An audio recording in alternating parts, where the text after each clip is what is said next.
One thing about social media is that if you stick around long enough, people will generally let you know exactly who they really are. Now, when news first broke out about Sean Combs and how the feds were, coming at his doorstep, and by the way, I can only address him as that. I've always addressed him as Sean Combs. I've never felt comfortable in calling someone Puff Daddy or Diddy.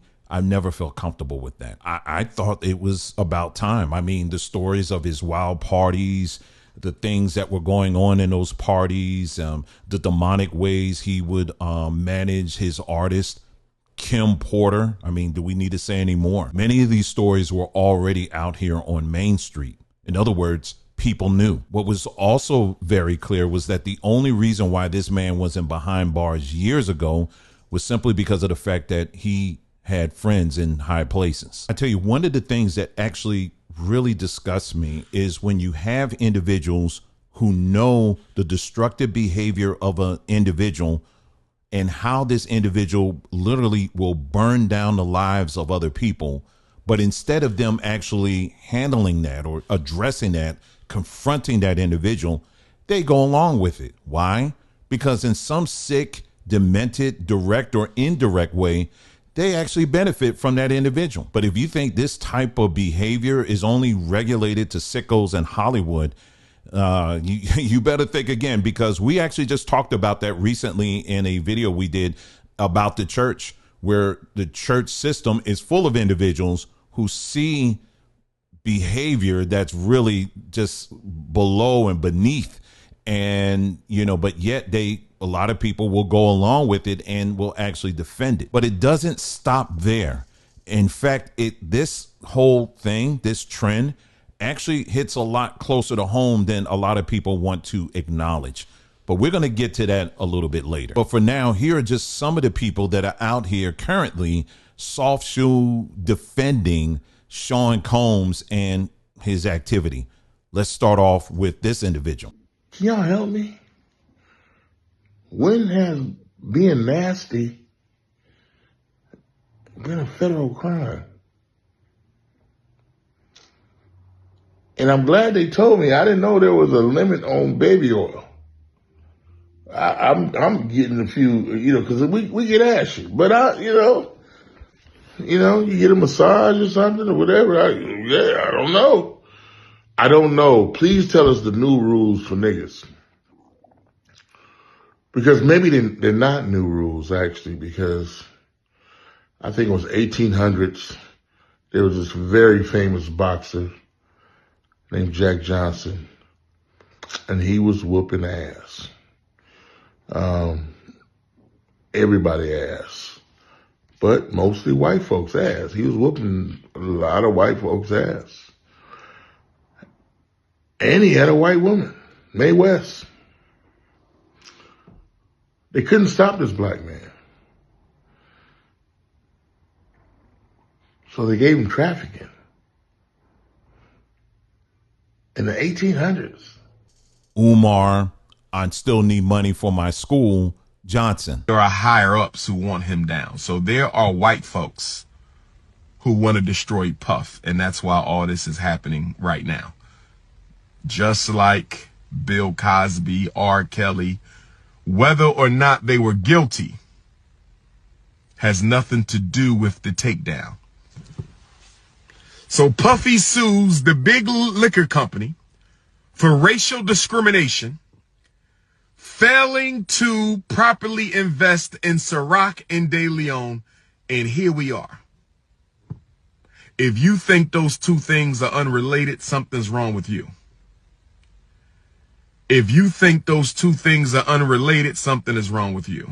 Now, Tariq Nasheed just recently posted this on Twitter, and he said the Manhattan prosecutor did a press conference grandstanding about Diddy's federal bust as if they captured the next El Chapo.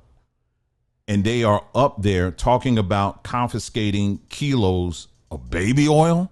And then he's got the dog saying,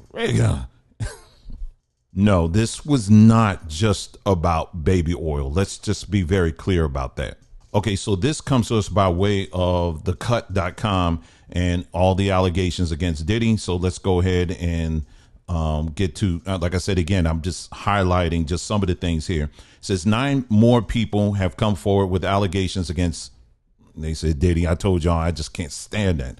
Following Ventura's settlement, Lisa Gardner filed a lawsuit on November the 23rd. She said that she says she and a friend met Combs' singer-songwriter Aaron Hall at an MCA Records event in 1990 or 91.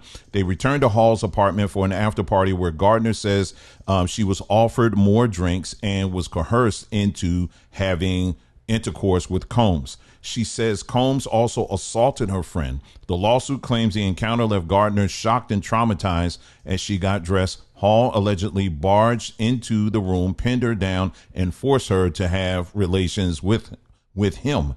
Gardner claims that Combs came to the home she shared with her friend a few days later and allegedly attacked her again. Anyway, that goes on. It says in another complaint filed the same day, Joy Dickerson Neal alleges that in 1991, she reluctantly went on a date with Combs, who intentionally drugged and, assaulted her after their dinner. She claims that Combs recorded the assault and showed the tape to other people.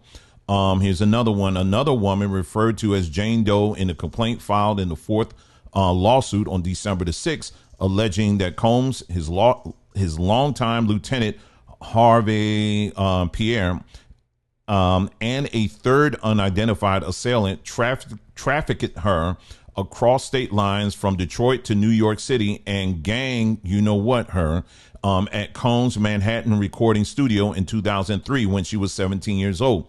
Here's another one.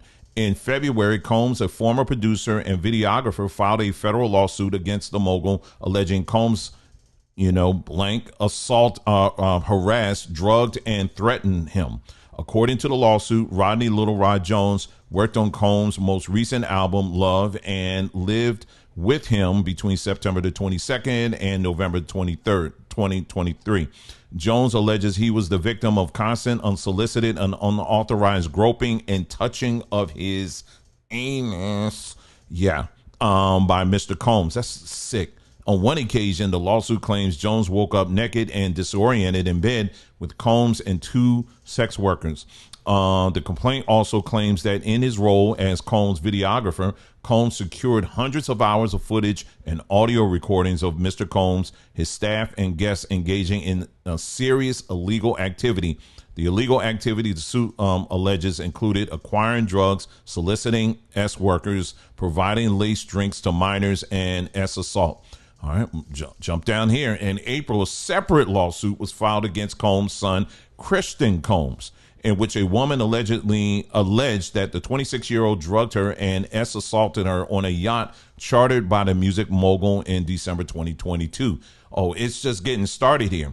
Then in May, another suit was filed in federal court by Crystal McKinney, who alleges Combs forced her to perform an act, on him in 2003. All right. Goes on. On May the 24th, April Lampros became the 7th person to file a suit against Combs, accusing him of drugging and assaulting her over several years, beginning in 95 per NBC. Lampros claims that she first met Combs in 94 when she was a student at the Fashion Institute of Technology. She alleges that the next year she met up with him at a bar and gave in to pressure from Combs to drink because of his delusional and violent outbursts. After a few sips, Lampros felt uneasy and says she was guided into a car that took her and Combs to a hotel where he forcibly kissed and grabbed her, despite her telling him to stop, saying that she felt unwell. And then it goes downhill from there. Combs allegedly assaulted Lampros for a second time in 95 and the third time in 96, forcing her and his then girlfriend Kim Porter to take ecstasy and to have relations with each other. The 8th accuser, Derek Lee Cardello Smith, sued Combs, alleging the producer drugged and assaulted him at a party in Detroit in 97. Cardello Smith, 51, says he met Diddy while working at a restaurant. The men allegedly went to a party where they met a group of women and later had sex with them. The lawsuit claims that Combs offered Cardello Smith a drink, which he believes was spiked, he alleges he passed out and woke up to the producer having relations with a woman and telling him, "I did this to you too." Dawn Richards, a former member of the group, Danny Kane, filed a federal lawsuit against Combs on September 10th, accusing him of battery, harassment, intentional infliction of emotional distress, and unlawful imprisonment. In her complaint, Richard painted the picture of Combs as an explosive boss who manipulated her over the course of a decade, making her to believe that, quote, abuse and exploitation were required for female artists to succeed in the music industry. It goes on. It says one lawsuit claims Combs groomed his accuser, to pass him off to his friends and traded on his celebrity connections. In his suit, Jones said that he feared Combs was grooming him, that fear became a reality when actor Cuba Gooding Jr. allegedly assaulted him during an outing on the music mogul's yacht. An amended version of this lawsuit filed in late March names Gooding as a defendant, People reported. And then we're just about finished here. It says Mr. Combs was known for throwing the best parties. The suit reads affiliation with and or sponsorship of Mr. Combs as trafficking parties garnered legitimacy and access to celebrities such as famous athletes, political figures, artists, musicians, and international dignitaries like British Royal Prince Harry. And it's interesting, they went out of their way to make sure they say, hey, well, Prince Harry, he had nothing to do with that. He just happened to be there. So no, this is not somebody who's now getting in trouble with the feds for simply being nasty. And no, this individual should not be compared to the famous boxer Jack Johnson. No, this does not have anything to do at all with him suing a liquor company.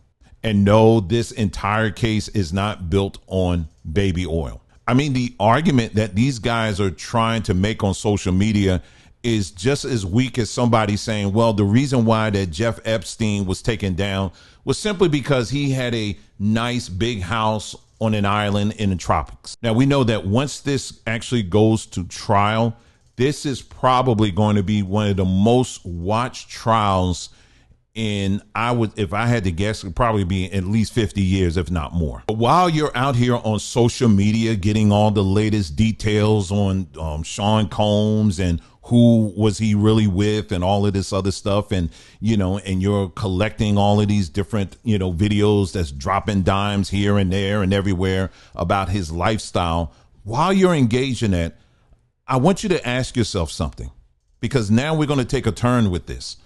How many sexual deviants do you have in your own family that people seem to not really care too much about, but yet they know all about this individual? You see, one study actually shows that over 90% of people who have been aped have been assaulted by individuals who they knew.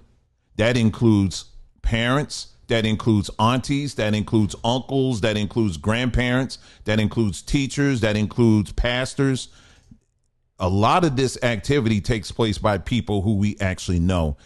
And what's unfortunate is that there are other adults who know the proclivities of these individuals, but they don't say anything. See, there are numbers of cases out here where people will know full well about the activity of these friends or family members.